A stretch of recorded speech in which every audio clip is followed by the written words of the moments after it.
বাংলাদেশের জনপ্রিয় ম্যাগাজিন অনুষ্ঠান ইত্যাদিতে নানা নাতি চরিত্রে অভিনয় করে দর্শকদের হৃদয়ে স্থায়ী আসন করে নিয়েছিলেন অমল বোস ও শওকত আলী তালুকদার নিপু।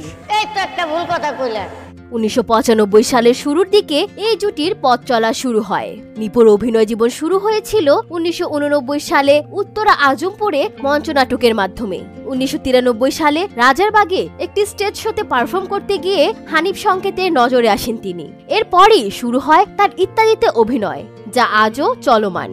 যদিও তিনি অন্য নাটকে কাজ করার সুযোগ পেয়েছিলেন, কিন্তু দর্শকদের ভালোবাসা ও নিজস্ব পরিচয়ের প্রতি মায়ার টান তাকে শুধুই নাতি চরিত্রেই বেঁধে রেখেছে। অভিনয়ের শুরুতে নিপু ছিলেন একেবারেই নতুন। অমল বোস তার জন্য তখন শুধুই একজন সহশিল্পী হিসেবে ছিলেন না, ছিলেন একজন মেন্টর, পথপ্রদর্শক হিসেবে।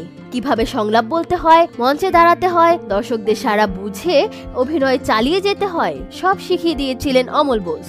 নিপুর ভাষায় এই শিক্ষাই তার জীবনে বড় সম্বল। ইত্যাদিতে তাদের জুটির জনপ্রিয়তা এতটাই বেড়ে গিয়েছিল যে দেশের নানা প্রান্তে তাদের স্টেজ শো করতে হতো। মানুষ তাদের ছুঁয়ে দেখতে চাইতো, ছবি তুলতে চাইতো, যা নিপুর স্মৃতিতে আজও গাথা। 2012 সালের 23 জানুয়ারি অমল বোস মারা গেলে নিপু যেন তার জীবনের সবচেয়ে কাছের একজনকে হারান। মৃত্যুর আগে তার নানা একবার মাছ খেতে চেয়েছিলেন, কিন্তু নিপু তা পূরণ করতে পারেননি। এটাই তার জীবনের সবচেয়ে বড় আক্ষেপ হিসেবে রয়ে গিয়েছে। আজও যখন নিপু কোথাও যান, মানুষ তাকে নানার নাতি হিসেবেই চেনে। এই নানা নাতি সম্পর্ক শুধু অভিনয়ের মধ্যেই সীমাবদ্ধ ছিল না, এটি ছিল ভালোবাসা, শ্রদ্ধা আর জীবনের শিক্ষা নিয়ে গড়া এক অসাধারণ আত্মিক বন্ধন, যা আজও অগণিত দর্শকদের হৃদয়ে জীবন্ত হয়ে আছে।